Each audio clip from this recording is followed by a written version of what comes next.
Welcome, dear listener, and welcome back to Go to Sleep Historian. Tonight, thank you for choosing to slow down, to step away from the noise of the present, and to rest for a while in the quiet glow of the past. If you are new here, this channel is a place for calm history, gentle storytelling, and long, unhurried journeys, designed to help your mind settle and your body rest. If that sounds comforting, I invite you to subscribe and turn on the bell so you never miss another quiet whisper from history. Your support helps keep these stories alive, glowing softly, one night at a time. Now, settle in. Lower the lights around you. Let your breathing slow. There is nowhere you need to go, and nothing you need to do. Tonight's story takes us back further than cities, further than language, further even than memory itself, back to a world where night arrived without mercy, where cold and darkness ruled the hours after sunset, and where humanity had not yet learned how to hold the light. This is the story of fire, not as a weapon, not as an invention, but as a fragile companion, a small glow that changed how humans slept, how they ate, how they gathered, and how they began to think. We'll walk slowly through endless prehistoric nights, watch lightning tear open the sky, carry the first trembling ember home, and follow its quiet journey from fear to care to meaning. And when the spoken story comes gently to an end, soft, relaxing music will continue on its own, guiding you deeper into rest, allowing sleep to arrive naturally, without effort. So close your eyes if you wish, or simply listen. This is when humans learn to hold the light, and our journey begins before the flame. Long before cities, before roads, before names for time or place, the world grew dark each evening, in a way we can scarcely imagine now. When the sun slipped beneath the horizon, it did not leave behind streetlights or hearths or glowing windows. It left silence, shadow, and uncertainty. Night arrived fully, completely, and without mercy. Early humans lived by the sun's rhythm. When light faded, so too did safety. Shapes dissolved into darkness. Familiar ground became strange. Sounds traveled farther and carried meanings that could not be seen. A rustle in the grass might be nothing at all, or it might be teeth, claws, or hunger moving closer. There was no way to push the night back, no way to soften it. Darkness was not simply the absence of light. It was a presence of its own, heavy and enclosing. It pressed in from all sides, wrapping the land in uncertainty. Even the stars, brilliant as they were, offered no warmth and little comfort. They watched silently as the world below held its breath. In these long nights, early humans gathered close together, not out of affection, but necessity. Bodies shared warmth, eyes strained to adjust, ears listened constantly. Sleep came lightly, if at all. Rest was shallow, broken by fear and vigilance. To close one's eyes fully was to risk not opening them again. Cold crept in after sunset, especially in open land or near water. Wind moved freely through grasses and trees, carrying unfamiliar scents. The air itself felt different at night, sharper, thinner, more alive. Without warmth, muscles stiffened. Hunger became louder. The body worked harder simply to remain alive. Food, too, belonged to daylight. What was gathered or hunted had to be eaten as it was raw. Tough, demanding. Chewing took time. Digestion took effort. Illness was common. Energy was scarce. Every meal was survival rather than nourishment. And so life before fire was a life of limits. Limits of light, limits of warmth, limits of time. Day was for movement and action. Night was for endurance. The landscape itself offered little shelter from this darkness. Caves and overhangs could protect from rain or wind, but they did not push back the cold. The interiors remained black and echoing. Entering them at night meant stepping into deeper shadow, where the boundary between safety and danger blurred further. Predators thrived in this world of darkness. Many hunted best at night, guided by senses sharper than human sight. Early humans knew this without understanding it. They felt it in the tension of their bodies, in the way silence could suddenly shatter, in the instinct to remain alert even while exhausted. Fear was not an emotion, it was a condition, a constant background state. The mind did not wander or reflect. It focused only on what was immediate. Hunger, cold, movement nearby. The present moment consumed everything, and yet, within this harsh rhythm, humanity endured. Not because life was easy, but because adaptation had already begun in quieter ways. Hands learned to shape stone. Feet learned long distances. Eyes learned to read subtle changes in light. The body learned resilience. But the night remained When storms rolled across the land, they brought terror and awe together. Thunder cracked open the sky. Rain lashed the ground. Wind tore through trees. And sometimes, during these violent moments, the darkness itself was broken not gently, but suddenly. Lightning struck. For a brief instant, the world was brighter than day. Shapes leaped into clarity. Trees, rocks, animals, faces, everything revealed at once. Then plunged back into blackness. The sound followed later, deep and shaking. Sometimes, after the storm passed, something new remained. A tree burned. Flames climbed upward, bright and alive, moving in ways nothing else did. They hissed and snapped. They consumed. They destroyed. And yet they glowed with a warmth that could be felt even from a distance. Early humans did not approach. Not at first. Fire was too powerful, too unpredictable. It devoured what it touched. It transformed the land in ours. The forest it claimed did not return unchanged, but it did something else as well. It held back the night. Where flames burned, darkness retreated. Shadows shrank. The cold eased. The air shimmered. For the first time, night was interrupted not by fear, but by light. These moments were rare and brief. When the fire died, darkness returned, deeper than before. But something had been seen. Something impossible to forget. Even before understanding, memory took hold. In the days that followed, the land around burned areas felt different. The ground was warm. The smell lingered. Animals behaved strangely, and among the blackened remains, early humans discovered changes they could not explain. Food left behind by fire was altered. Flesh was softer. Roots were easier to chew. The body responded differently, more strength and less sickness. Without knowing why, something had improved. Still, fire remained distant. Borrowed. Temporary. Belonging to the sky and the land.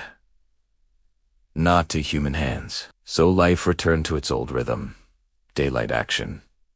Night endurance. Fear, hunger, cold, and vigilance. But the memory of light remained. Somewhere in the human mind still forming, still quite a question had begun to take shape.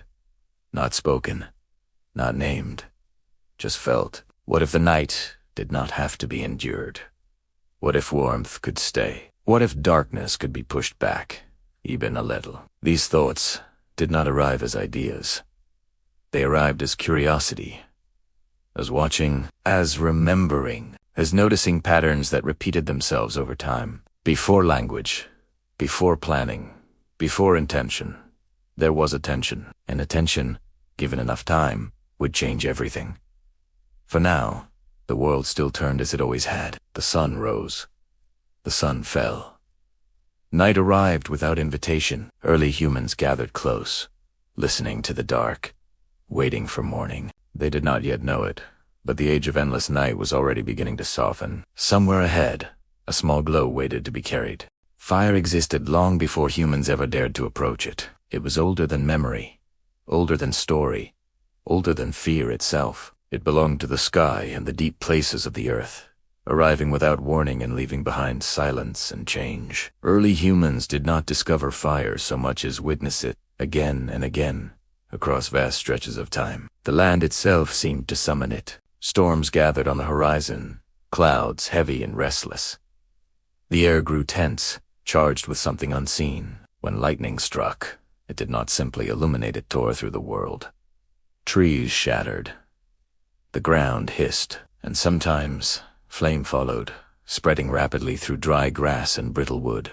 These fires were not gentle. They roared and raced, driven by wind and hunger. They consumed forests that had stood for generations. They chased animals from their paths and reshaped the land in a single night. Smoke climbed into the sky, blotting out stars, turning day into a dim, ash-filled twilight. Early humans watched from afar. They did not yet know how to name what they saw, but they understood danger instinctively. Fire moved with purpose. It leaped. It crackled. It destroyed. To step too close was to invite pain, injury, or death. And yet, even from a distance, something about it commanded attention. Fire was alive in a way nothing else was. Water flowed. Wind moved. But fire danced. It shifted shape without warning. It responded to the world around it, growing with fuel, shrinking with rain, bending with wind. It glowed as if it carried the sun within it, even after sunset had claimed the sky. At night, a burning forest transformed the land. Darkness retreated to the edges. The horizon pulsed with orange and gold. Shadows moved wildly, stretching and collapsing across the ground. For the first time, night did not belong entirely to fear. But fire did not offer comfort freely. Animals fled from it, sometimes straight into human paths, driven by panic and confusion. The sounds of burning branches snapping, trunks collapsing, the hiss of sap filled the air. Heat could be felt from far away, pressing against the skin like a warning. Early humans learned to wait. They waited for the fire to pass, for the rain to fall, for the flames to weaken and finally disappear. Only then did they approach the changed land, stepping carefully into a world transformed. The ground beneath their feet was blackened and warm. Ash clung to skin and hair. The familiar scents of grass and leaves were replaced by smoke and something sharper, unfamiliar. The forest stood all to trees reduced to skeletal shapes. The undergrowth cleared away, and among this destruction, there was opportunity. Animals caught by the fire lay still. Their bodies changed in ways early humans did not understand. The flesh was softer, easier to tear, easier to chew. The smell was different, richer, fuller. Eating required less effort. The body responded differently afterward. Strength lingered. Illness did not come as often. No one knew why. There was no celebration, no recognition of discovery, only quiet repetition. When fire passed through the land, humans returned. When the smell of smoke faded, they searched the edges. Over time, memory formed patterns. Fire destroyed, but it also revealed. The burned land offered clearer paths. Predators avoided it. New growth followed sooner than expected, tender shoots rising from ash. The landscape itself seemed renewed. Still, fire remained untouchable. It could not be predicted. It could not be summoned. It belonged to storms and chance. To approach it while it burned was to risk everything. Even the bravest kept their distance, eyes fixed on movement and color that could turn deadly in an instant. But curiosity does not require courage all at once. It grows slowly. At the edges of dying fires, when flames had weakened into glowing remains, the air felt different. Heat lingered without danger. The light soft. The ground pulsed faintly with warmth. Here, something new happened. Someone noticed that the fire did not always vanish immediately, that even after flames disappeared, something remained embers, glowing quietly beneath ash, breathing slowly like a living thing at rest. These embers did not roar. They did not leap. They waited. A stick placed too close would darken, then smoke. Dry grass would catch, briefly, then fade. Fire, in this gentler form, seemed less like a beast and more like a presence still powerful, but quieter. Observation deepened. Wind fed flame.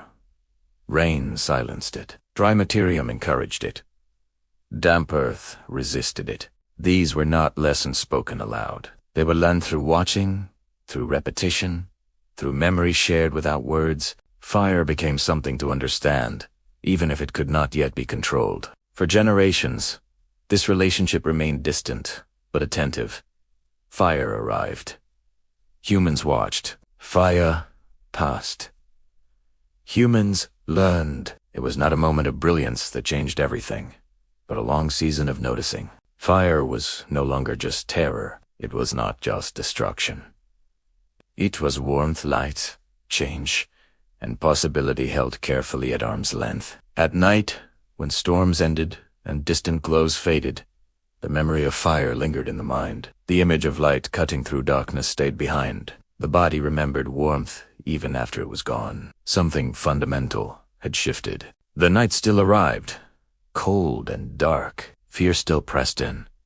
But now, somewhere in memory, there existed an alternative, a reminder that darkness was not absolute, that warmth could exist after sunset, that the world could be different, even briefly. Fire remained wild, unpredictable, and untamed, but it had entered human awareness, and awareness, once awakened, does not so easily return to sleep. Soon, someone would dare to step closer. Soon, the light would be carried. But for now, fire still belonged to the earth, and the sky an ancient force moving freely across the land, watched by small figures who were beginning, very quietly, to learn its language. When the storms finally moved on and the last traces of flame faded into smoke, the land did not return to what it had been before. It settled instead into a quiet aftermath, altered and unfamiliar. The air carried the scent of ash and damp earth. The sky seemed wider. The ground, darkened and stripped bare, held a lingering warmth that could be felt through bare feet and cautious steps. Early humans approached these places slowly. There was no rush, no confidence. The burned land was both safer and stranger than the forest it replaced. Tall grasses were gone. Dense undergrowth no longer hid sudden movement. Sightlines stretched farther, allowing eyes to scan for danger with greater ease. Predators, too, avoided these places at first, unsettled by the scent and emptiness left behind. In this quiet openness, the world felt temporarily calmer. Ash clung lightly to skin and hair. Footprints marked the ground clearly. Every sound carried. The land felt exposed, but also honest, as if it had shed a layer of deception. There were fewer places for danger to hide. Among the remains of the fire, early humans discovered something unexpected. Fallen animals lay still, no longer requiring pursuit or struggle. Their bodies bore the marks of heat-darkened surfaces, altered textures, unfamiliar scents. Hunger overcame hesitation. When they ate, something changed. The meat tore more easily. It required less effort to chew. It sat differently in the body afterward. There was a feeling of fullness that lasted longer, a quiet strength that followed. The experience was subtle but unmistakable. No one understood why this happened. There was no explanation, no reasoning beyond memory. But memory is enough to shape behavior. They returned to burned places when they could. They remembered the comfort of warmth lingering in stone and soil. They remembered how food tasted, how their bodies felt afterward. These places, once symbols of destruction, became temporary sources of ease. Fire had altered the land in a way that benefited them, without intention, without invitation.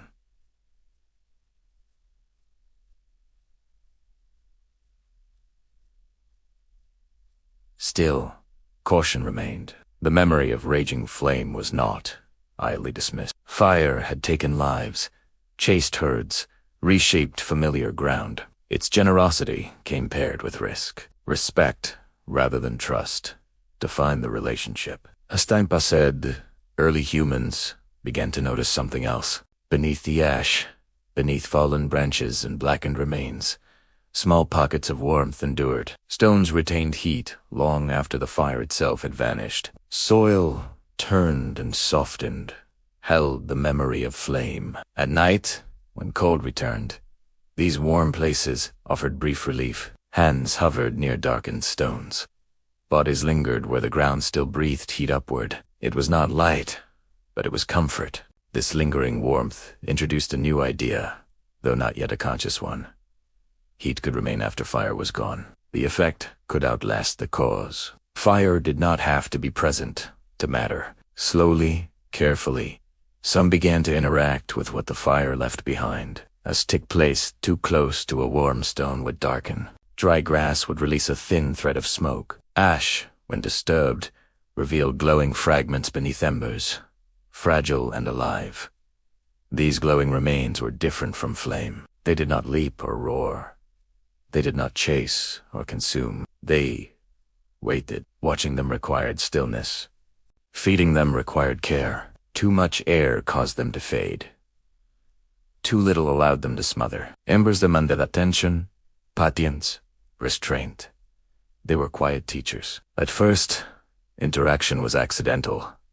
A branch shifted. Grass brushed too close. A brief flare appeared and vanished. Each moment was brief, uncertain, easily lost. But repetition shapes understanding. Over many seasons, many generations, early humans learned where to find embers, how long they lasted, how fragile they were. They learned that ash could protect them, that wind could destroy them, that dry material could wake them. This was not mastery, it was familiarity. Fire, once seen only as a distant force, now existed in a smaller, gentler form, one that could be approached without fear, though never without respect. The burned land itself became a place of learning. Growth returned quickly. Tender plants rose from ash. Animals followed new shoots. Life resumed, reshaped, but persistent. Fire, it seemed, did not only end things, it made space. These observations did not form theories or explanations.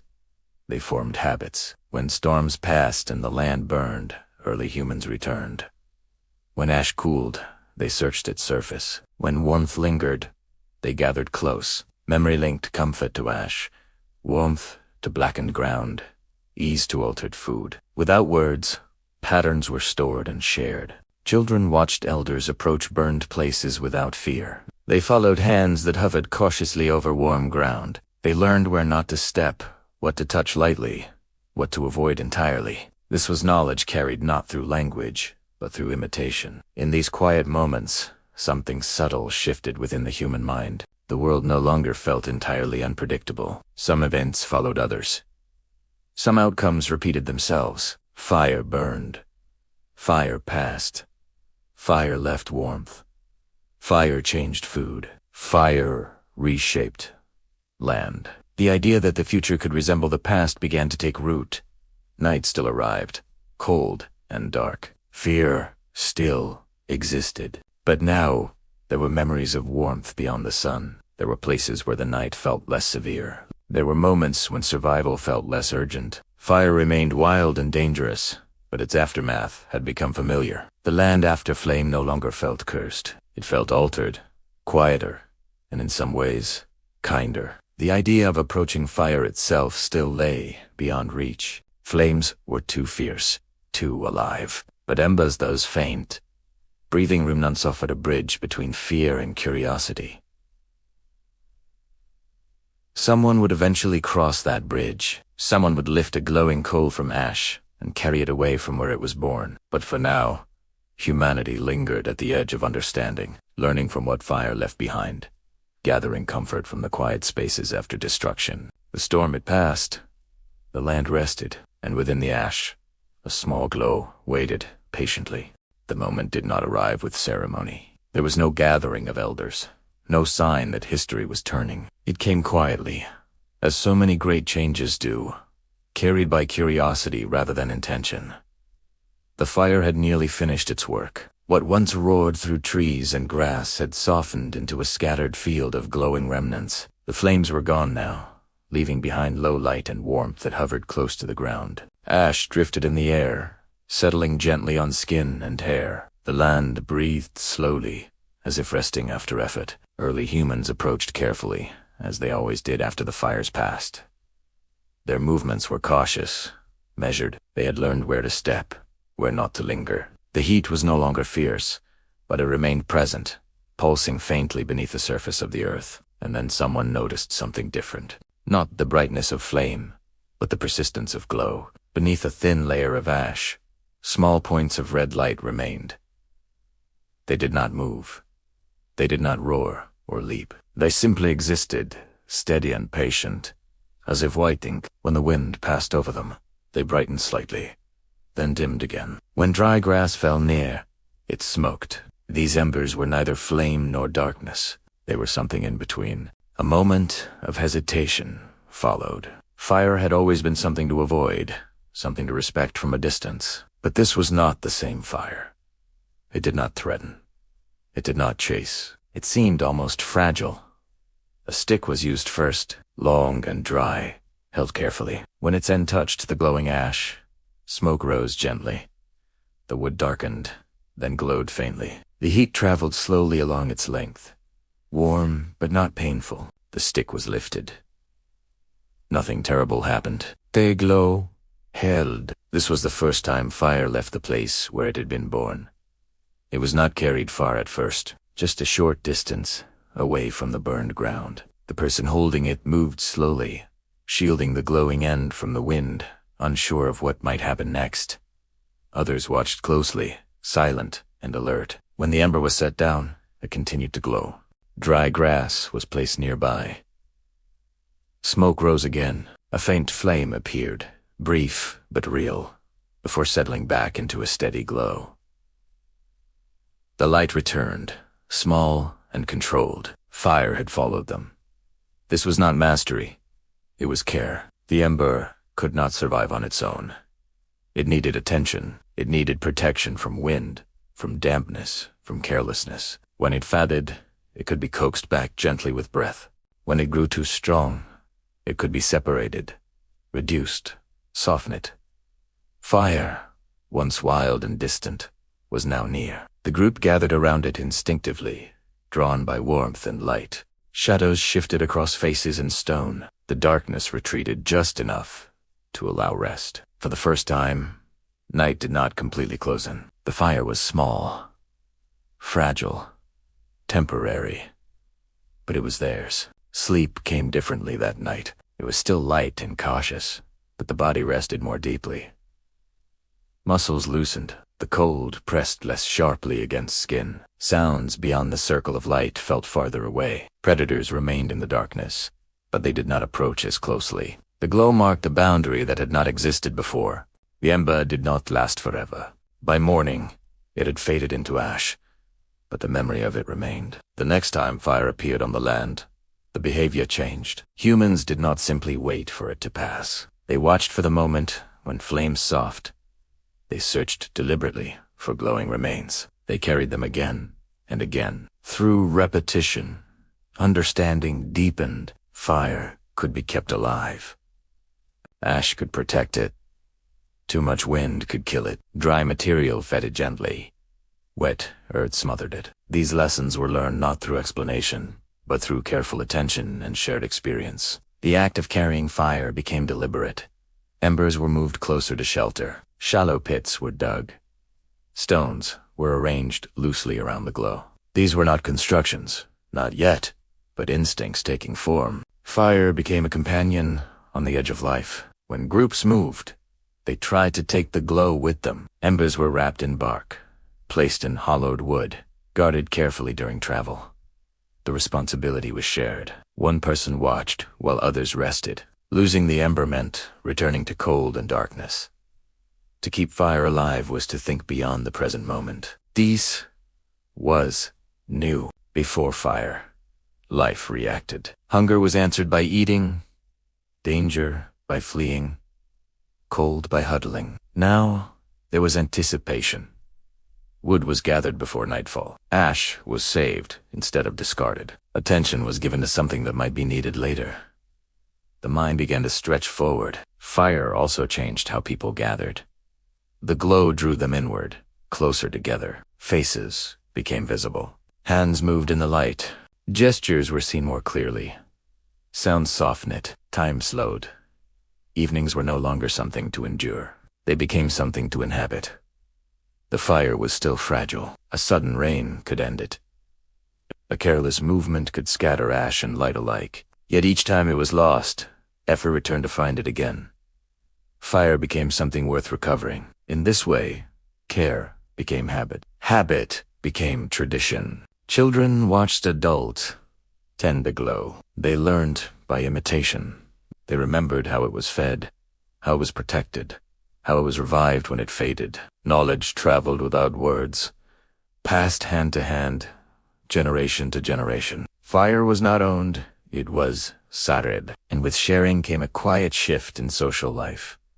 Responsibility was no longer individual alone. The glow belonged to everyone. Its survival depended on cooperation, attention, and patience. The first technology had arrived, not a tool, but a relationship. Fire was no longer only something that happened to the world. It was something humans participated in. The night responded. Darkness still existed beyond the circle of light, but it no longer felt endless. The glow created a center, a place of return, a place where the body could rest and the mind could settle. This was not yet civilization. Not even close, but it was the first boundary drawn between chaos and care. A small ember lifted from the earth and carried carefully into shelter had changed the rhythm of life. It did not roar. It did not conquer. It simply stayed, and in staying, it taught humanity its first lesson in responsibility. The world beyond remained wild and uncertain, but within the soft glow of a guarded ember, something entirely new had begun to grow.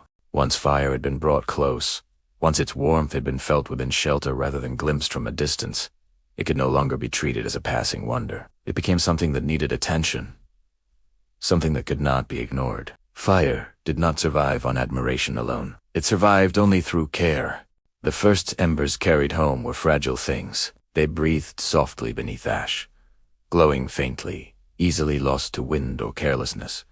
A sudden rain could silence them. A moment of neglect could leave only cold black dust behind. And so, without words or formal teaching, early humans began to learn a new responsibility.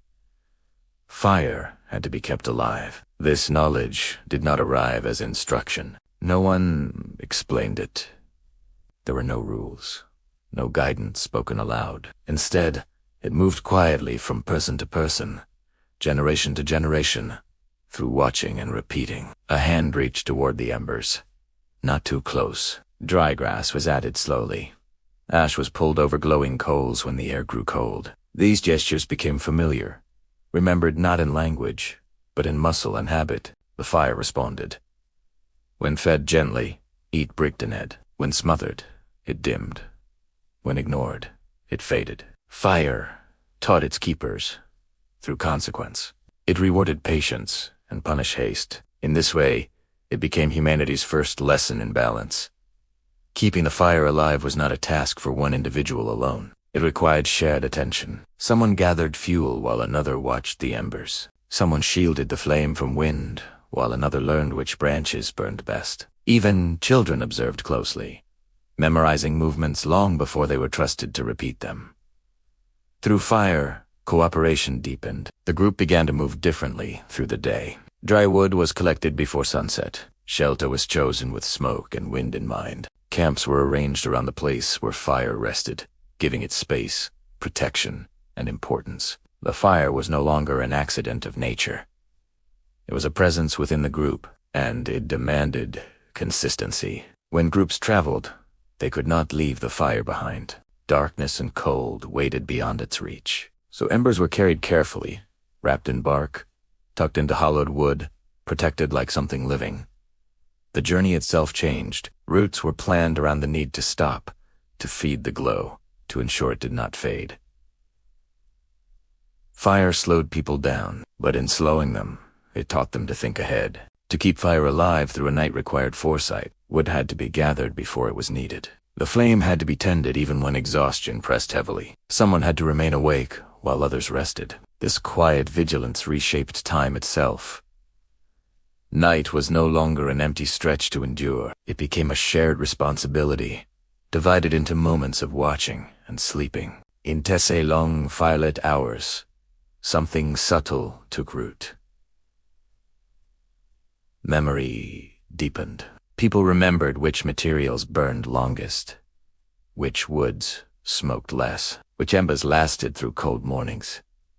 These memories were not written or spoken. They lived in practice, in repetition, in careful imitation. Knowledge became something passed through action rather than sound. Fire, in this way, became the first tradition. To lose it was more than inconvenience. It was a failure that carried weight. Cold returned, darkness pressed closer. The group felt smaller without its glow. Fear crept back in, familiar and unwelcome, and so losing the fire became something to avoid, something to grieve, something to prevent next time. This emotional response mattered. It meant fire had moved beyond usefulness. It had become meaningful. The act of tending fire created rhythm. Feed. Watch. Rest. Repeat. This rhythm settled into daily life, shaping how people moved, ate, and slept. The flame marked time without numbers. Its rise and fall mirrored breath. Its steady presence calmed restless minds. Around it, people sat closer, not only for warmth, but for reassurance. The fire did not judge. It did not threaten when treated with care. It simply existed, glowing steadily, reminding its keepers that night could be held at bay. Children grew up knowing fire not as terror, but as familiarity. They saw its moods, learned its limits, felt its comfort. For them, darkness was already different from what it had been for their ancestors, and slowly, quietly, something changed in the human mind. To care for fire required imagining the future, even if only by a few hours. It required understanding cause and effect. Too much fuel smothered it. Too little let it fade. These lessons extended beyond flame. They shaped how people approached food, shelter, and one another.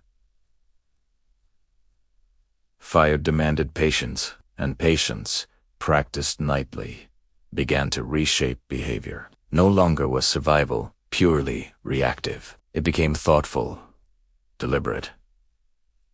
Actions taken in daylight now considered the needs of night. The present moment stretched forward, touching what had not yet arrived. Fire made time visible. In this shared task of keeping the glow alive, bonds strengthened. Trust formed. Each person depended on another's attention. The survival of the group rested not on strength alone, but on care. This was new. Fire had introduced responsibility into human life. Responsibility not imposed from above, but chosen, practiced, and repeated. It was not yet mastery. Fire could still fail. Wind could still scatter embers. Rain could still steal warmth away. But the relationship had changed. Fire was no longer only watched. It was tended. And in tending it, humanity began to tend something else as well.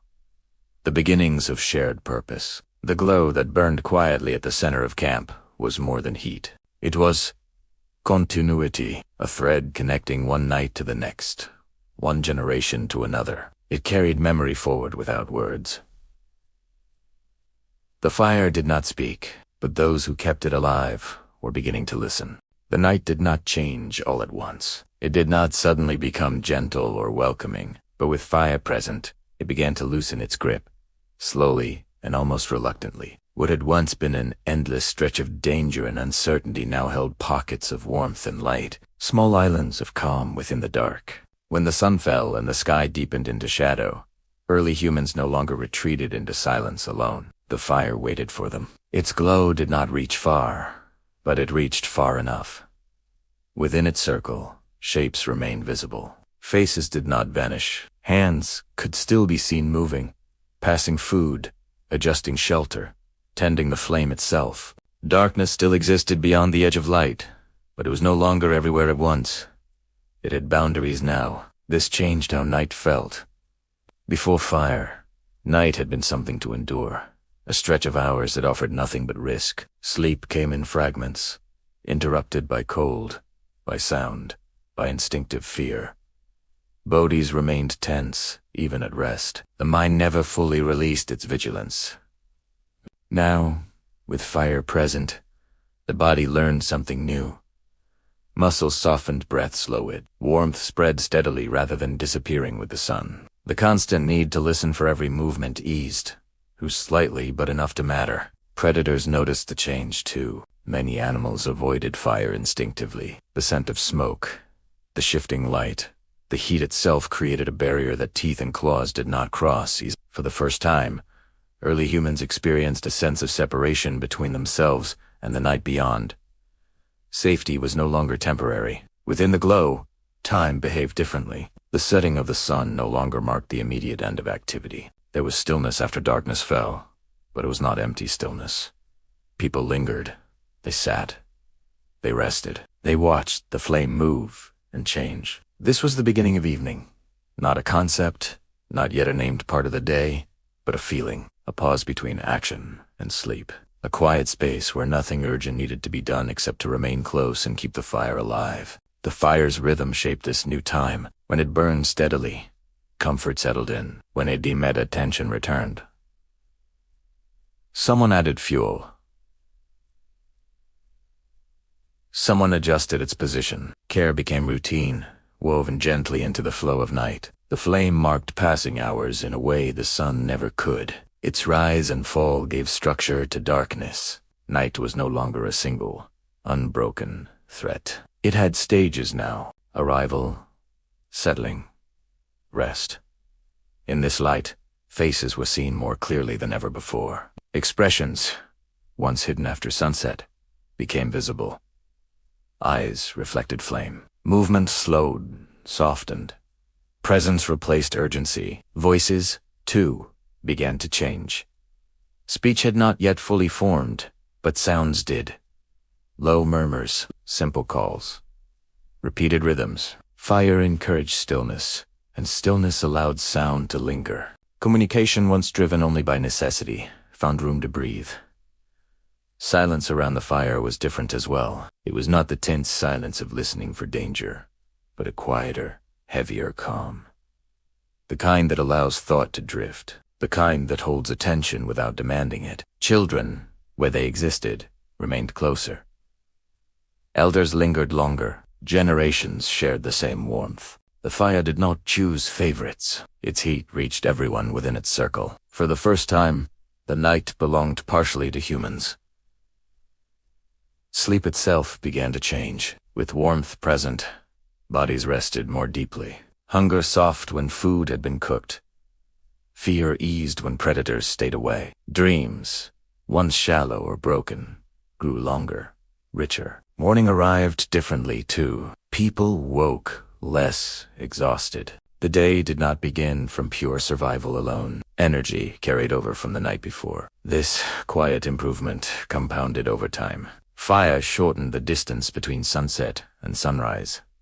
Not physically, but emotionally. The long stretch of darkness no longer felt endless. There was something to return to each night, something consistent and familiar. The fire became a meeting place, not for planning in the way we understand it now, but for presence, for shared stillness, for learning through watching.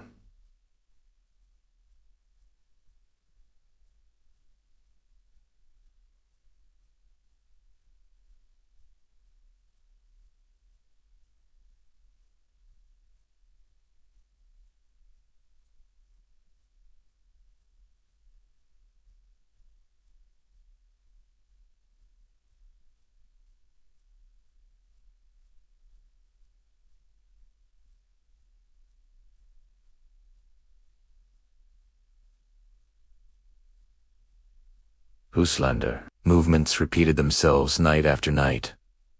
Knowledge passed without instruction. Night gatherings became memory anchors. People remembered where they sat, who tended the flame, who shared food. These moments did not require words to matter. Fire made the night social. It encouraged closeness not forced by fear, but chosen for comfort. Bodies leaned toward warmth naturally. Groups tightened into circles. The edge of light defined who belonged within it. Outside the circle, the world remained wild. Inside, something new formed, a sense of togetherness that did not depend on immediate danger. The concept of shelter expanded. A cave or overhang was no longer just a barrier against wind or rain. With fire inside, it became a place to stay after dark, a place to return to, a place that held memory. Night became a time for repair as well. Tools could be examined. Wood could be shaped slowly. Injuries could be tended with care rather than haste. The fire's light allowed hands to work gently. Time stretched. Without fire, night forced stillness. With fire, stillness became optional. People could choose rest rather than collapse into it. This choice, small as it seems, marked a turning point. The night was no longer an enemy. It was no longer a void to be survived. It became a space that could hold warmth, calm, and quiet connection. Fire did not eliminate fear entirely. It softened. Italiano. It gave humans something steady to focus on when darkness pressed close. Something that responded to care rather than chaos. As nights passed and seasons changed, this new relationship deepened. Fire did not simply push back darkness. It reshaped how humans experienced time itself. There was now a before-fire night, remembered only faintly, and there was this new night, shared and shaped by light. Evening had been born, though no one yet knew its name. And within that gentle glow, humanity took its first steps toward comfort. Fire changed the night, but its deeper work happened quietly within the human body itself. Long before anyone understood growth, strength, or energy, fire began reshaping the way humans lived from the inside out. Its influence was not loud or sudden. It unfolded slowly, meal by meal, season by season, generation by generation. Before fire, eating was labor. Raw meat demanded long hours of chewing. Roots and tough plants resisted the teeth and strained the jaw. The body spent much of its strength simply breaking food down, leaving little energy for anything else. Hunger was constant, and weakness followed closely behind it. Illness came easily. Recovery was slow. When food met fire, everything changed. Meat placed near the flame soft. Fibers loosened. Fat melted. The act of eating became easier, faster, less exhausting. What once demanded effort now offered nourishment more freely. The body responded almost immediately, though no one knew why. Strength lasted longer. Bellies felt fuller. Sickness arrived less often, and when it did not linger as it once had. Cooked food carried warmth into the body. In cold seasons, this warmth mattered. It reached muscles and bones, easing stiffness, helping bodies endure harsh nights and long migrations. Fire did not just heat the air. It heated the people themselves. Over time, the body adapted to this new way of eating. Teeth changed. Jaws grew smaller. Digestion became more efficient. Energy once spent on survival became available for something else. Movement, awareness, rest. Rest itself began to change. With warmth nearby, muscles relaxed more fully. Sleep deepened. The body recovered during the night instead of remaining tense and alert. Even when danger remained beyond the edge of the firelight, the body learned that safety existed, at least for a while. That knowledge mattered. Children grew stronger. Elders lived longer. Injuries healed more reliably. The presence of fire quietly lengthened life itself, but the most profound changes were invisible. Inside the skull, the human brain required enormous energy. Before fire, providing that energy was difficult. Raw food could sustain life, but it limited growth. Cooked food, however, released nutrients more easily, feeding the brain in ways raw meals could not. Slowly, almost imperceptibly, the brain changed. Thought lasted longer. Attention stretched further. Memory deepened. The mind became capable of holding more than the present moment. Fire did not teach humans how to think, but it made thinking possible. Time itself began to feel different. With less time spent chewing and digesting, there were moments left over. Moments for watching the flame. Moments for noticing others. Moments for quiet awareness. Fire did not rush this transformation. It allowed Italiano. As bodies grew stronger, movement changed too. Endurance increased. Long journeys became possible. Cold regions once avoided could now be entered cautiously. Fire extended the boundaries of the human world. Warmth protected fingers and toes from numbing cold. Muscles stayed flexible. The body remained responsive even when the air was harsh. Survival was no longer limited to gentle climates alone. Fire also made food safer. Harmful organisms that once caused sickness were weakened or destroyed by heat. Though early humans could not see this, they felt the difference. Meals no longer carried the same risk. Eating became less dangerous. Trusts formed between body and food, between hunger and relief. This trust mattered. With it came the freedom to explore new environments, new plants, new animals. Fire stood quietly beside these experiments, reducing risk, increasing resilience. The human body, shaped by countless generations before fire, now began shaping itself around it. Hands adapted as well. Fingers learned precision near heat close enough to benefit, far enough to avoid harm. Sensitivity increased. Control improved. The relationship between hand and flame became intimate, careful, practiced. Skin learned caution.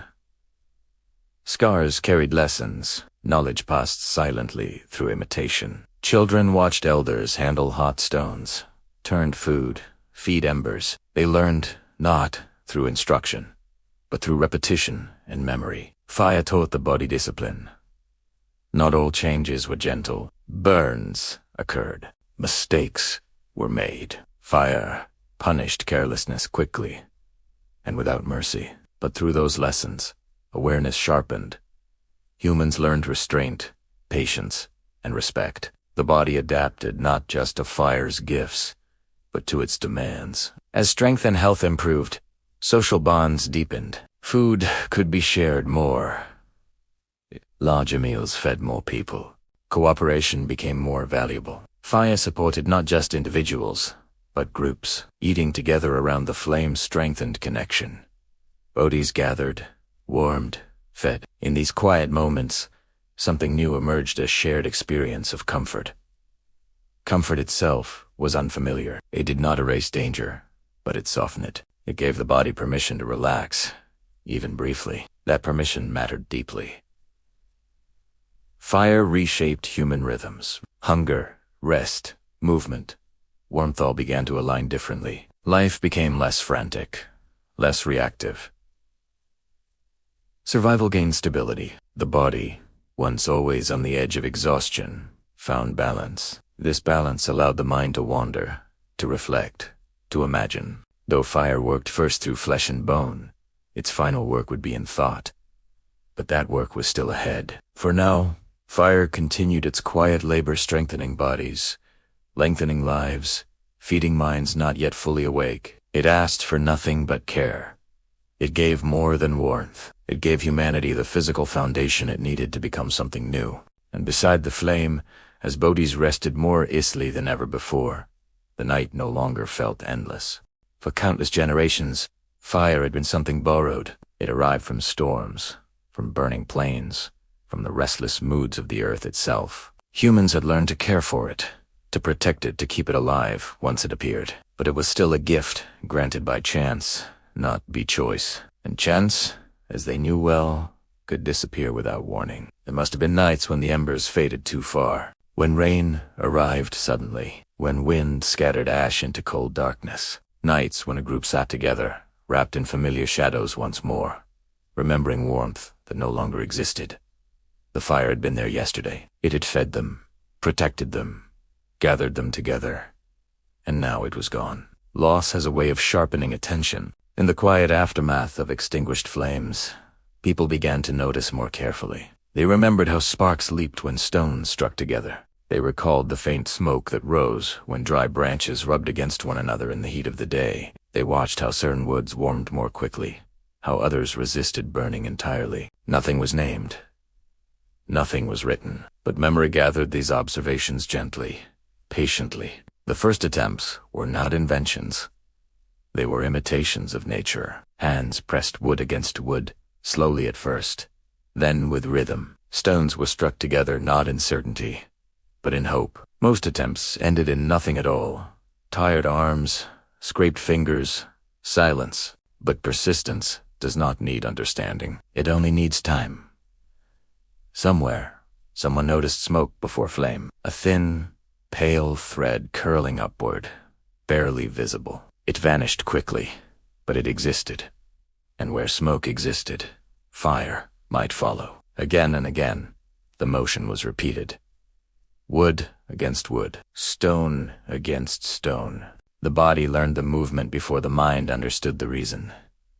Heat built slowly. Friction whispered its promise. Smoke returned. And then, at last, a flicker.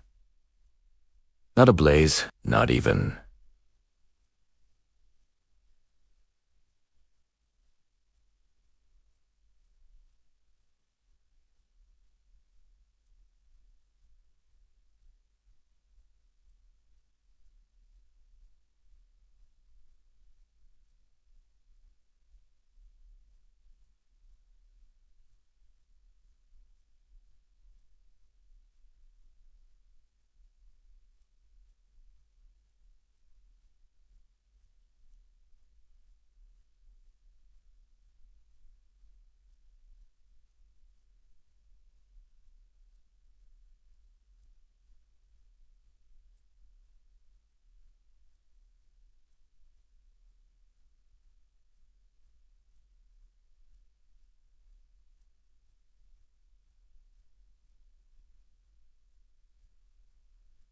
just a brief glow, fragile and uncertain, like breath on a cold morning.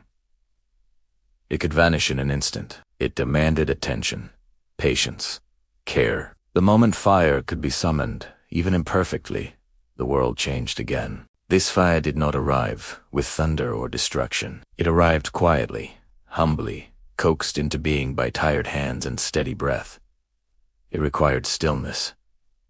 Too much force smothered it, too little allowed it to fade. Balance became essential. Fire-making was not dramatic. It was intimate. Those who learned the skill guarded it carefully, not as power, but as responsibility. To summon fire was not to command it, but to invite it. The process demanded calm, repetition, and focus. In many ways, it resembled meditation long before such a concept existed. Different methods emerged in different places. Some learned to twist wooden drills between their palms.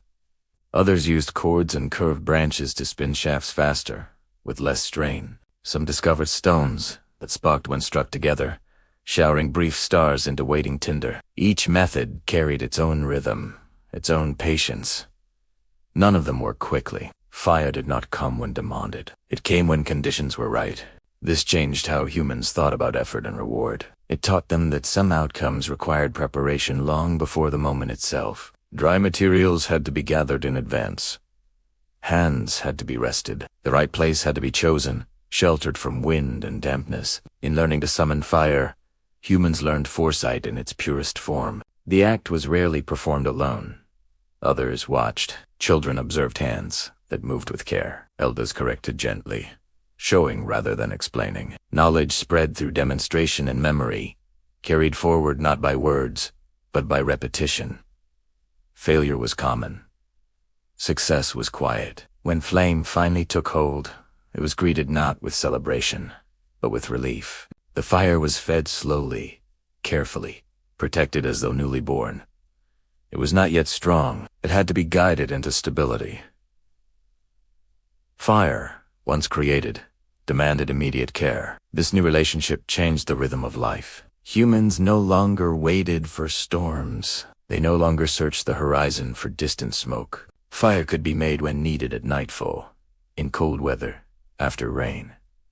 Darkness no longer held absolute power. The ability to create fire did not make humans fearless. It made them confident. With this confidence came movement. Groups could travel farther, crossing colder lands, lingering longer in places once avoided. Fire became portable in a new way, not just carried as embers, but reborn wherever knowledge traveled. Still, the process remained delicate. Fire-making took time and energy. It was not wasted casually. Flames were small, controlled, respected. Even now, fire was not mastered. It was partnered with. Those who could summon it were trusted, not because they held authority, but because they held continuity. Losing the knowledge would mean returning to dependence on chance, keeping immense stability. Over time, fire-making became ritualized. Certain gestures repeated exactly. Certain materials were preferred. The act itself grew familiar, comforting. The sound of spinning wood, the faint scent of smoke. These became signals of safety returning. The night watched quietly as humans learned this new skill. Where once darkness arrived without resistance, now it was met with intention. A place would be chosen, materials arranged, movements repeated. Light would return, and with each successful spark, the bond between humans and fire deepened. Fire was no longer only something to be kept alive. It was something to be called into being. That distinction mattered more than anyone could have known at the time, because once humans learned to summon fire, they had crossed an invisible threshold. They had proven without words, we told theory, that the world could respond to deliberate action. That outcomes were not only inherited, but created. This understanding would shape everything that followed. For now, though, the flame burned quietly. It warmed hands. It softened food. It pushed shadows back, just far enough. And as people settled beside the fire they had brought into existence themselves, a new certainty rested among them. The light would return tomorrow. Over time, Fire stopped being something that followed people and began to be something people returned to. What had once been carried carefully from place to place, guarded against wind and rain, slowly became a point of stillness, a center, a reason to pause rather than move on. When a flame could be made again, when it no longer depended on chance storms or distant wildfires, the world changed its shape. Camps lasted longer. Certain places became familiar, not just by landscape, but by memory. A bend in the river, a sheltered hollow, a cave whose walls held the smoke of many nights. Fire anchored these places. Where a flame burned regularly, the ground changed, stones darkened, ash gathered, the earth packed down beneath repeated footsteps. Over many nights, a simple space became known. Not named, not claimed, but recognized. This was where warmth waited. This was where night softened. The hearth did not begin as a structure. It was simply a place where fire was allowed to live. A shallow hollow, a ring of stones, a patch of ground cleared of dry grass. But around it, life arranged itself naturally. People sat closer. Tools rested nearby. Food was brought toward the light. For the first time, there was an inside and an outside, not defined by walls, but by warmth and glow. Beyond the fire's reach, the night still moved as it always had. Sounds drifted in from the dark. The wind carried distant calls, but within the circle of light, the world felt held. Shadows were no longer warnings. They were familiar shapes, cast by known faces and steady hands. The hearth became a place of return. Those who wandered during the dye-gathering, hunting, watching the land, found their way back as evening approached. The fire marked time more gently than the sun. Its growing glow signaled rest. Its steady warmth invited stillness. Here, bodies recovered, muscles loosened, breath slowed. The constant alertness of the wild eased, if only for a while. Food changed meaning at the hearth. Meals were no longer eaten quickly or alone. They were shared, passed from hand to hand, cooked with intention rather than urgency. The fire softened not just meat and roots, but the rhythm of eating itself. Children stayed closer. Elders remained longer. The weakest members of the group were no longer left to the mercy of cold nights. Fire extended care beyond strength and speed. In this quiet gathering, something new emerged. Presence. People stayed awake together after dark. Not because they had to, but because they could. The fire made the night inhabitable. It created a time that belonged to no task, no hunt, no immediate need. Voices softened. Sounds repeated. Gestures lingered.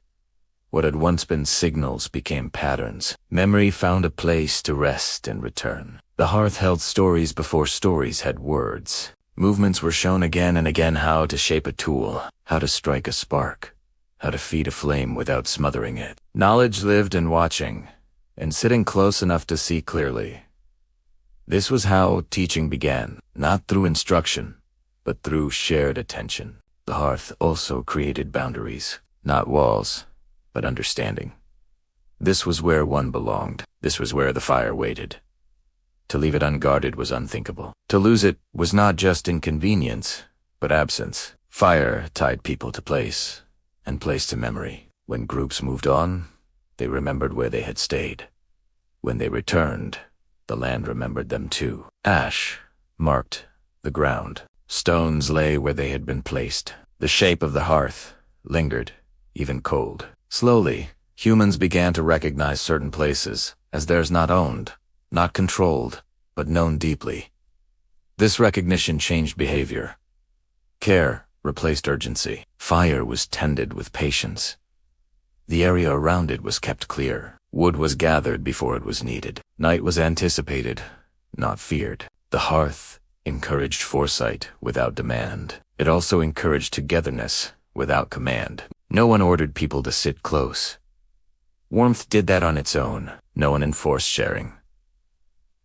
Hunger eased when food was cooked and plentiful. The fire shaped community without rules. As nights passed, the hearth became more than survival.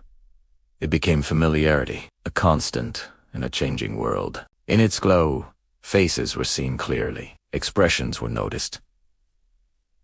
Subtle changes mattered. Injury, fatigue, age ago became visible and acknowledged care deep. The hearth allowed life to slow down enough to be observed, and in observation, connection grew.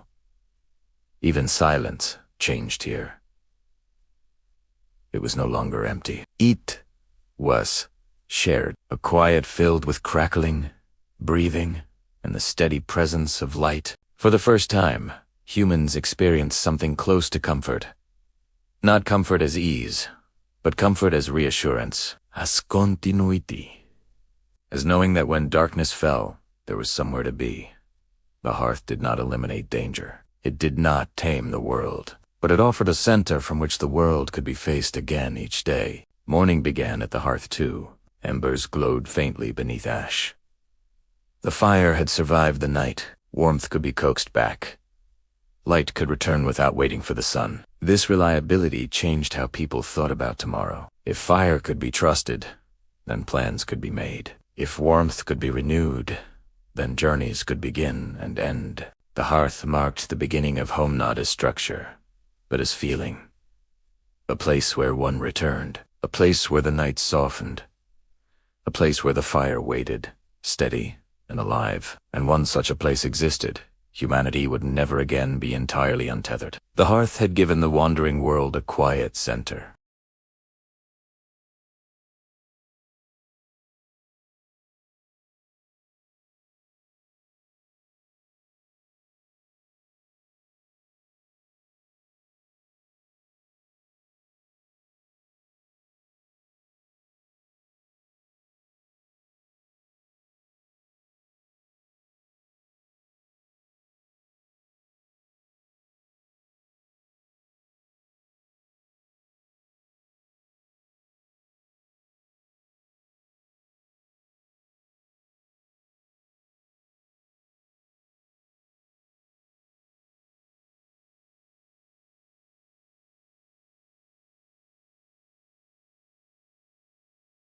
At first, these lessons were simple. Someone noticed that gathering wood before darkness made the night easier.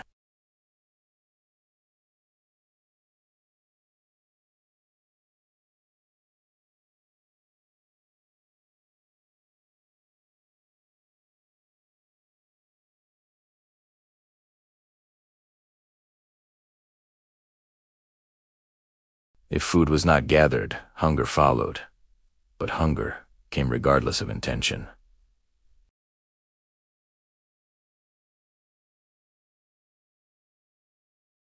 For the first time, cause and effect were linked directly to human action in a visible, immediate way. This relationship required memory. The mind had to hold on to what had worked before and avoid what had failed. Fire rewarded learning. It punished carelessness.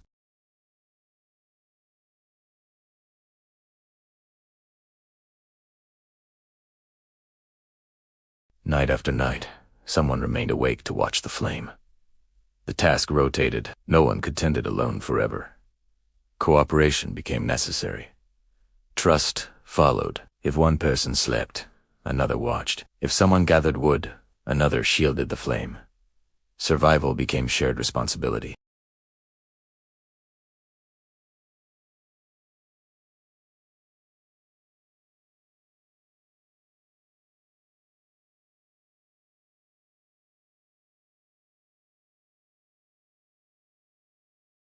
When ash covered its glow, morning approached. Life began to move according to these rhythms, structured gently around light and warmth. Fire introduced waiting. Early humans learned that not everything could be rushed. Rubbing sticks together demanded steady motion, not force. Heating stone required patience. Cooking food took time. These processes rewarded calm persistence rather than speed. Fire did not respond well to impatience. This was a profound shift. Before fire, life was reactive. Movement followed need. Hunger demanded action. Fear demanded flight. With fire, anticipation entered human thought. Wood was gathered before it was needed. Shelter was chosen with the wind in mind. Routes were planned to protect embers during travel.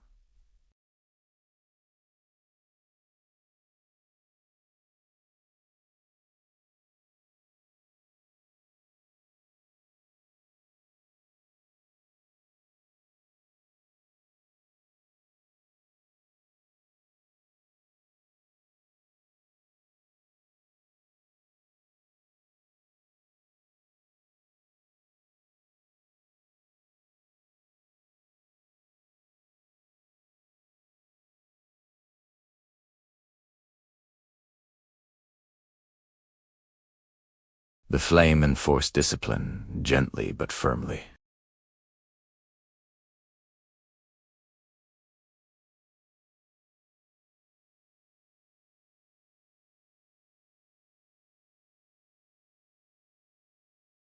Voices softened. Attention narrowed. Minds wandered inward.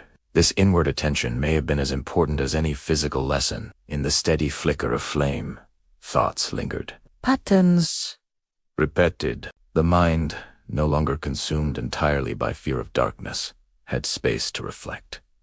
Fire gave humanity its first mirror. The flame's behavior invited interpretation. Its rise and fall suggested cycles. Its transformation from flame to ember to ash echoed life itself. Without language, humans began to sense continuity, that things changed, but did not always disappear entirely. From this awareness came foresight. From foresight came planning. And from planning came identity. To tend fire was to be responsible. Those who were careful were valued. Those who remembered were trusted. Over generations, these traits shaped leadership, teaching, and social bonds. Fire rewarded thoughtfulness. Even mistakes were lessons. A fire lost to rain was not just a loss, it was a reminder. Ash was examined. Shelter placement reconsidered. Memory adjusted. The next fire burned longer. The human mind adapted quickly to these demands. Neural pathways strengthened through repetition. The brain grew not just larger, but more connected. Fire did not merely illuminate faces. It illuminated thought. Around the hearth, gestures became more precise. Sounds became more deliberate. Meaning began to form not just from immediate need, but from shared understanding. Fire did not create language, but it prepared the mind for it. In this way, fire became humanity's first teacher. Not through instruction, but through requirement. Not through force, but through consequence. It shaped thinking slowly, patiently, over thousands of years. By learning to care for something fragile yet powerful, humans learned to care for the future itself. The night was no longer an enemy to endure blindly. It was a space to prepare, to plan, to think. Fire held back darkness just far enough for the mind to step forward. And in that small circle of light, humanity began to understand that the world was not only something to survive, it was something to learn from. By the time fire had become a familiar presence at the center of human camps, it had already begun to change more than bodies and shelters. Quietly, without ceremony, it had started to change the mind. Fire did not speak, but it instructed. It did not command, but it required attention. In its steady glow, early humans encountered something entirely new. The need to think ahead. A fire could not be trusted to care for itself. Left alone, it faded. Fed too quickly, it choked. Exposed to wind, it scattered. Smothered carelessly, it vanished. To keep it alive demanded patience, observation, and restraint. Each of these was learned, not once, but night after night, through repetition. At first, these lessons were simple. Someone noticed the gathering wood before darkness made the night easier. Someone else learned that damp branches smoked but did not burn well. Over time, these small observations accumulated. They became habits. And habits, repeated across generations, became understanding. Fire introduced consequence in a way nature never had before. If food was not gathered, hunger followed. But hunger came regardless of intention. Fire was different. If it was neglected, it died. If it was tended, it endured. For the first time, cause and effect were linked directly to human action in a visible, immediate way. This relationship required memory. The mind had to hold on to what had worked before and avoid what had failed. Fire rewarded learning. It punished carelessness, and so the human brain, still growing and reshaping itself, practiced something new. Remembering the past to protect the future. Night after night, someone remained awake to watch the flame. The task rotated. No one could tend it alone forever. Cooperation became necessary. Trust followed. If one person slept, another watched. If someone gathered wood, another shielded the flame. Survival became shared responsibility. In this way, fire taught collaboration without words. The flame also taught time. Its behavior marked hours more reliably than the stars. When it burned high, it was still evening. When it settled into embers, it was time to rest. When ash covered its glow, morning approached. Life began to move according to these rhythms, structured gently around light and warmth. Fire introduced waiting. Early humans learned that not everything could be rushed. Rubbing sticks together demanded steady motion, not force. Heating stone required patience. Cooking food took time. These processes rewarded calm persistence rather than speed. Fire did not respond well to impatience. This was a profound shift. Before fire, life was reactive. Movement followed need. Hunger demanded action.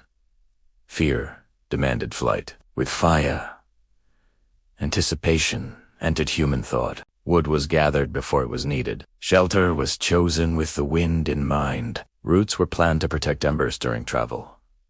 The future, once invisible, began to take shape. As these patterns repeated, something subtle emerged. People began to imagine outcomes before acting. They began to test ideas carefully. What happens if this branch is placed closer? What if ashes spread more thinly? What if the fire is moved inside the shelter rather than left outside? Each question was a step away from instinct and toward reasoning. Fire also demanded restraint. A careless gesture could scatter embers or ignite shelter. Children learned through watching rather than touching. Elders corrected not through instruction, but through example. The flame enforced discipline, gently but firmly. In its presence, silence became meaningful. Watching fire required stillness. Loud movement disrupted it. Sudden gestures startled others. Over time, evenings around the hearth became quieter. Voices softened. Attention narrowed. Minds wandered inward.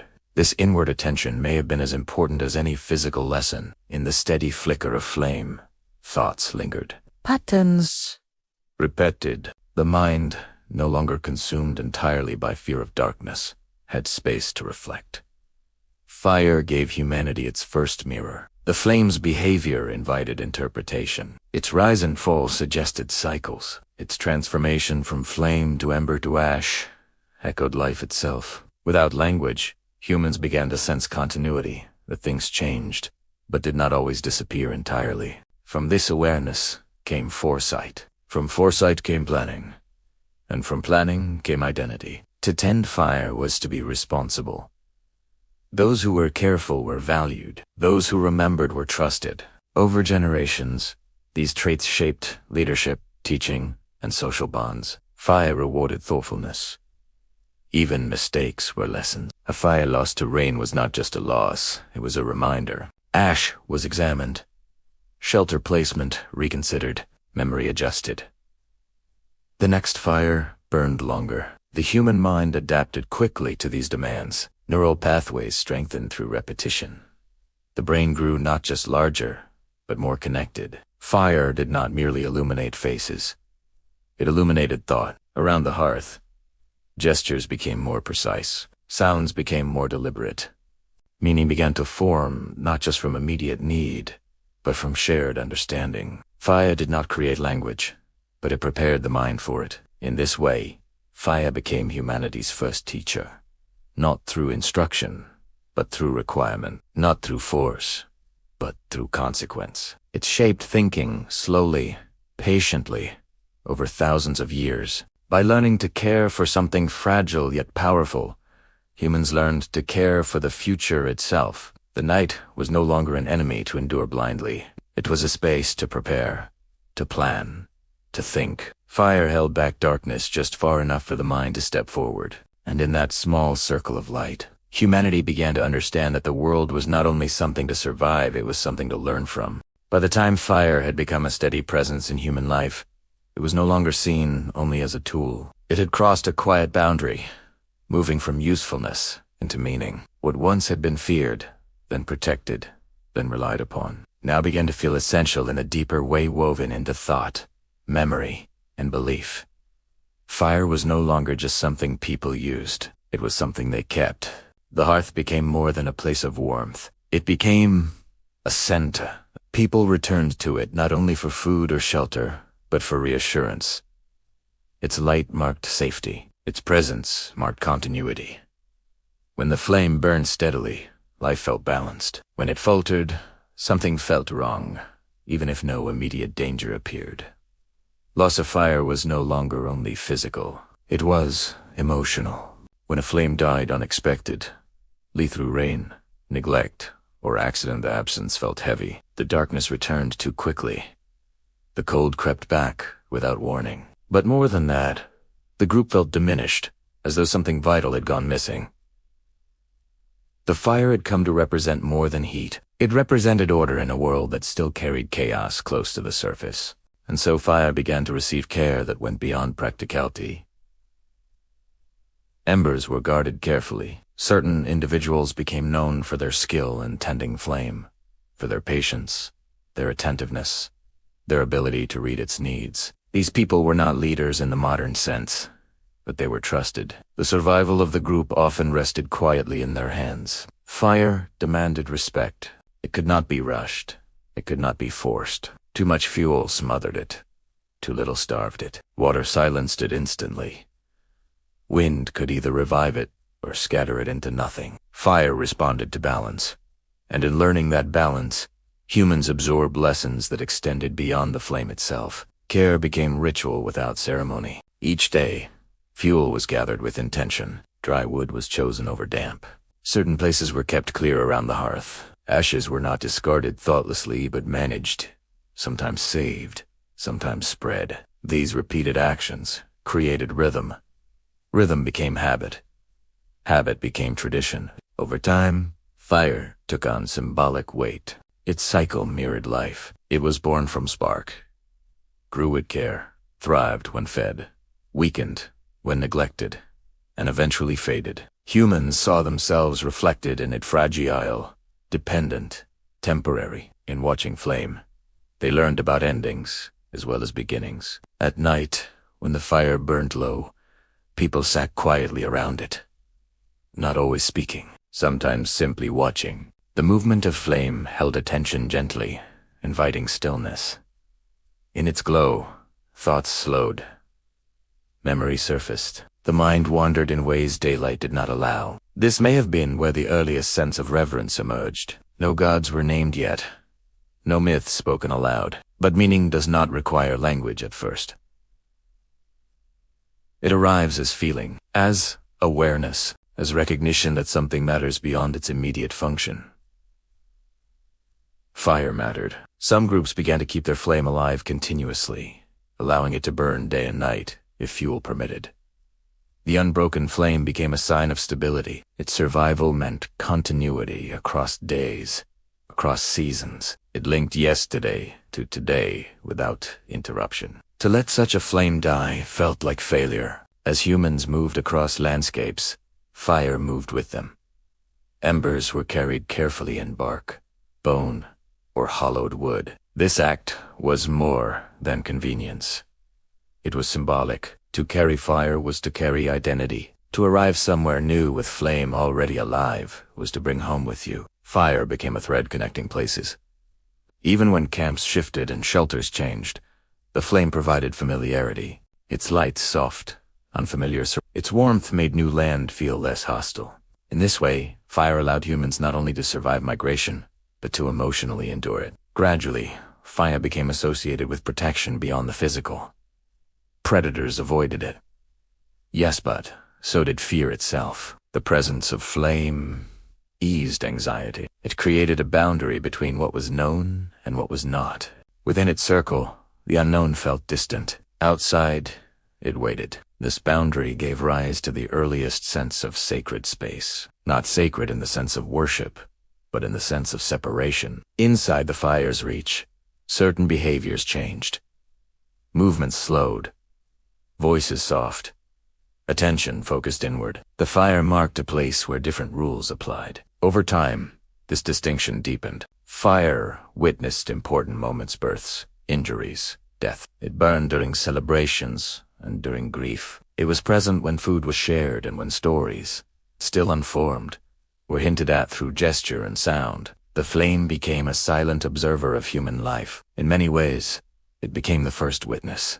As generations passed, Children learned not just how to tend fire, but how to behave around it. Caution was taught early. Respect was enforced gently but firmly. Fire could give comfort, but it could also punish carelessness. This dual nature reinforced its significance.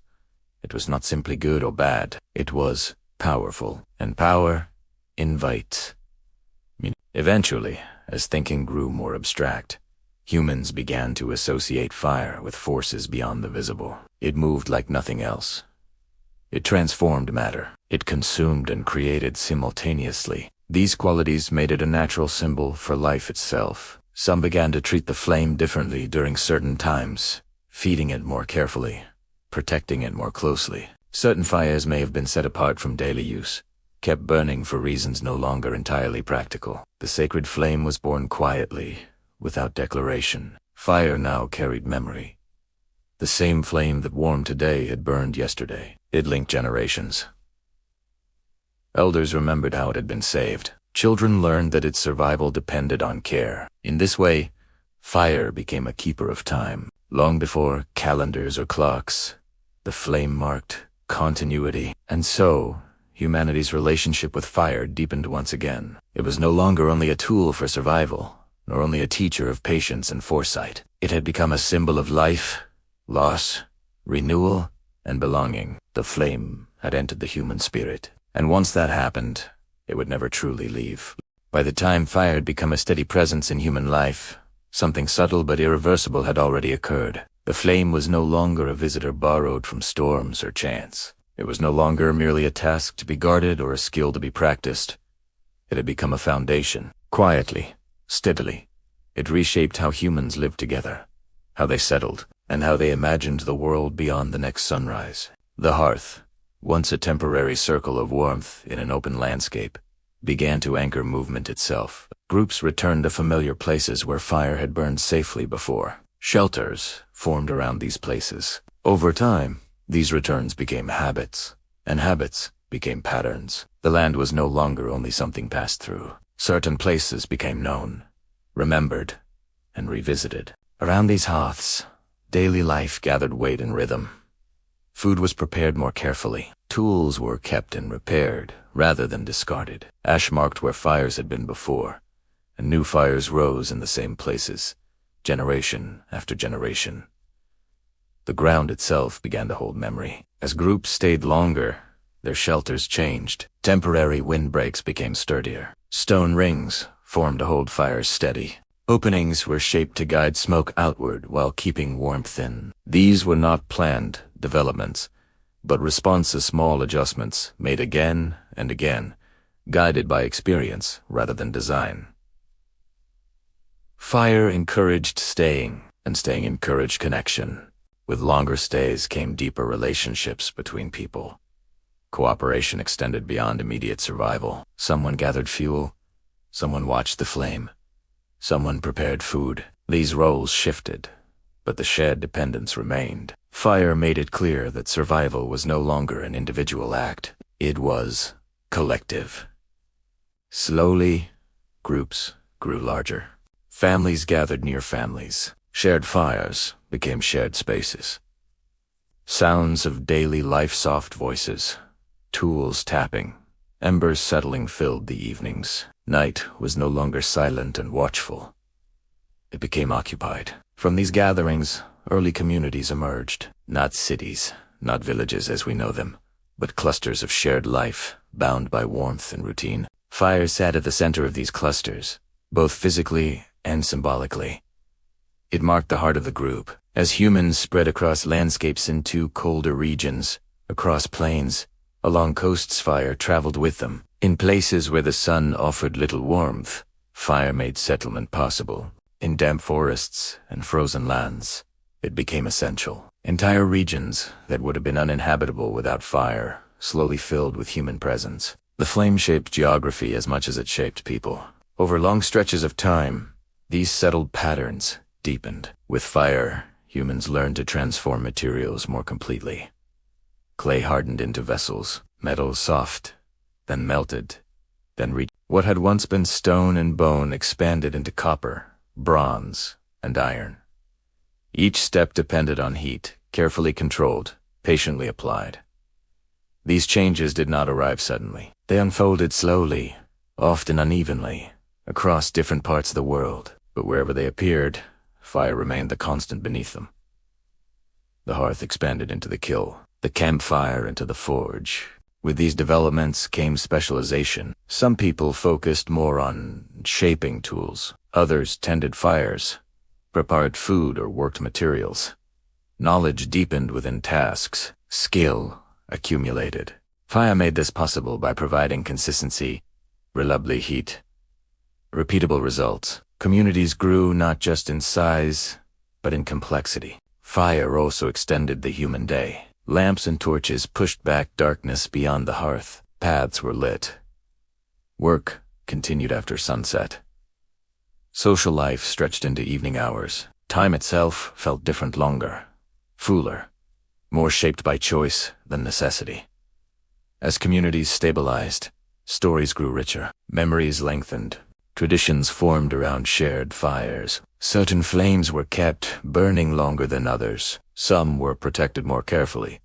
Over time, fire gained meaning beyond its use. It became a symbol of continuity. In many early societies, the hearth was sacred not because it was mysterious, but because it endured. It was the one thing that should not go out. To lose the fire was to lose more than warmth. It was to lose the center that held life together. From these beliefs grew rituals.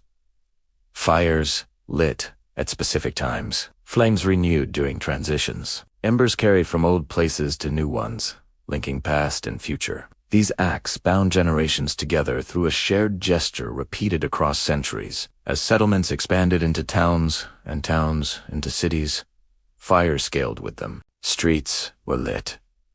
Public spaces warmed. Workshops clustered around reliable sources of heat. Entire economies formed around fuel wood, charcoal, later coal. Fire became infrastructure.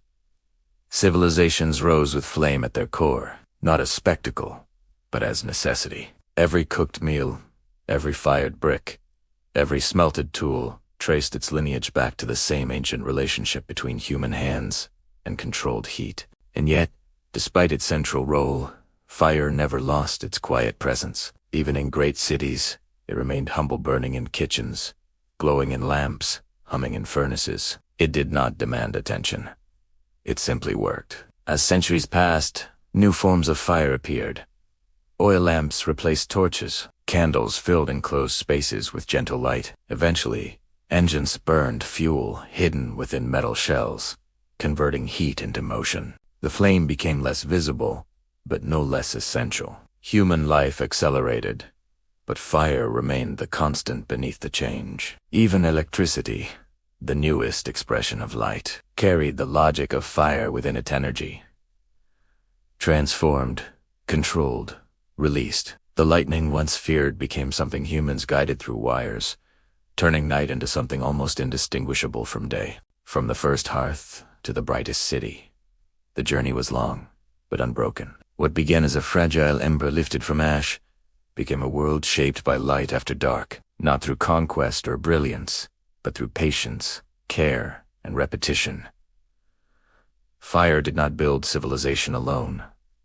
Humans did. But fire made it possible for humans to stay, to gather, to imagine permanence where once there had only been movement. And beneath all progress, all growth, all complexity, the flame remained what it had always been, a quiet center, steady and waiting, asking only to be tended. Long after the first fires were lit and guarded, long after the hands that carried embers across dark plains had returned to dust, the glow itself remained. It did not stay in one place or one form, but it traveled quietly through time, changing shape while keeping its meaning.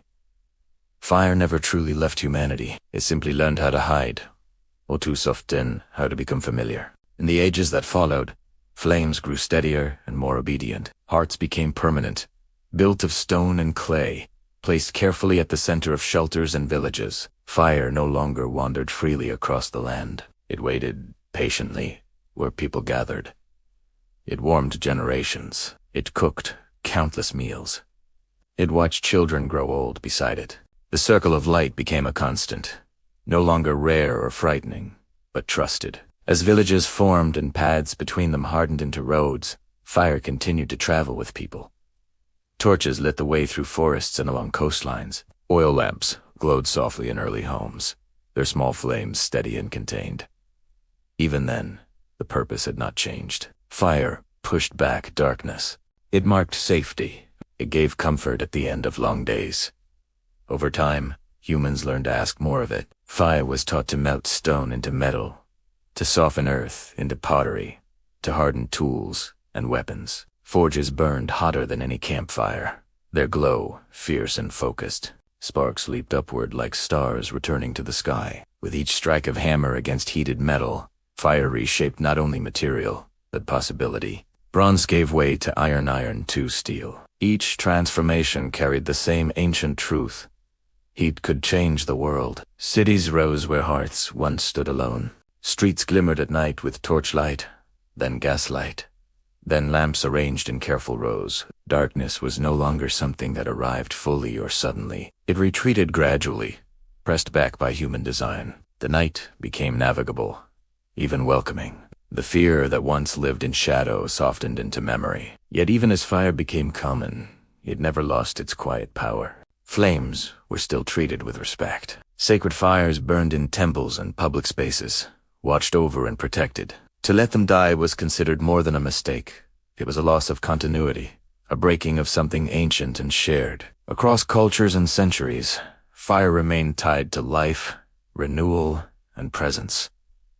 Eventually, the glow changed again. Fire became hidden. It moved inside walls and wires. It transformed into energy that hummed instead of crackled, that shone without flame or smoke.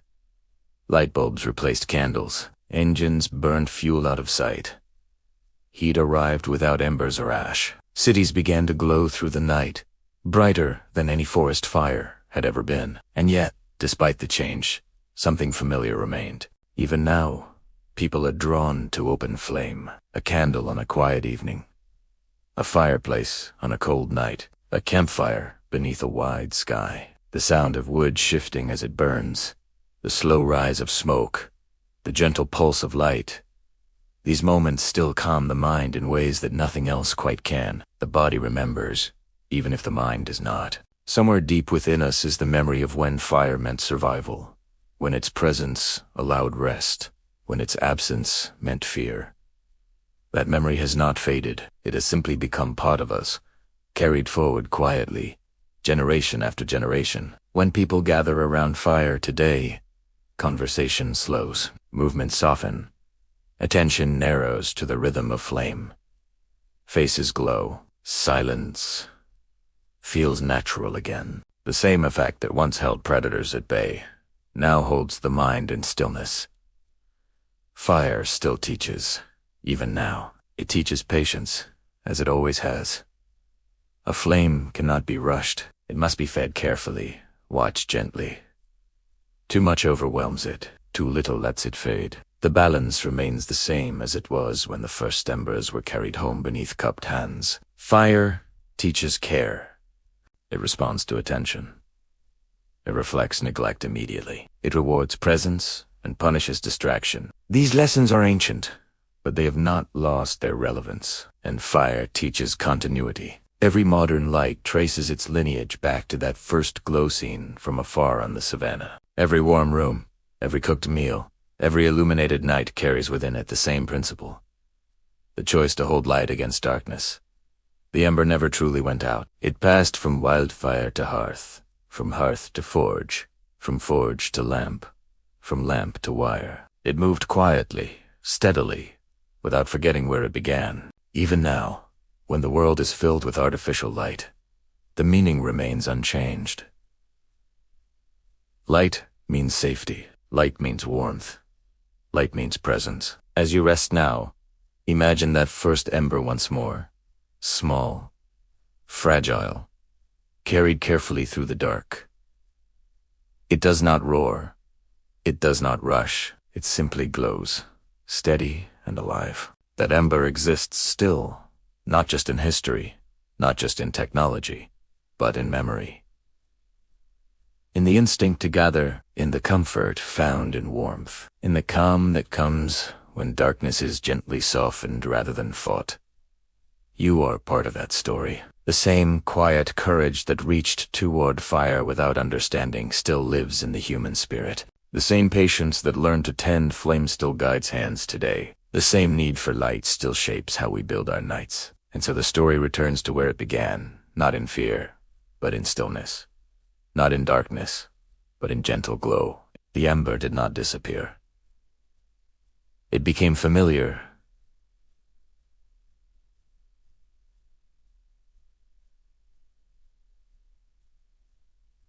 It became me. It beka meyo. Now, as the world grows quiet around you, let that ancient warmth rest beside your thoughts. There is no need to guard it tonight. It has been carried long enough. Sleep gently, knowing the light will remain. And now, as our journey through the firelit past comes quietly to rest, the glow begins to soften. The embers settle, the light dims, but does not disappear. It lingers, steady, patient, familiar. From the first trembling spark held against the dark to the warmth that still fills our homes tonight, the story of fire has never truly ended. It lives on in every candle, every hearth, every gentle light that keeps the night at bay. As the spoken words fade, allow the music to carry you onward. There is nothing left to follow, nothing left to imagine, only rest. Let your thoughts slow, your breathing deepen, and your body grow heavy and calm. Thank you, dear listener, for sharing this quiet time with me, for listening, for resting, for keeping the light alive. The music will continue now, soft and unhurried, until sleep finds you naturally. Good night, and sleep well.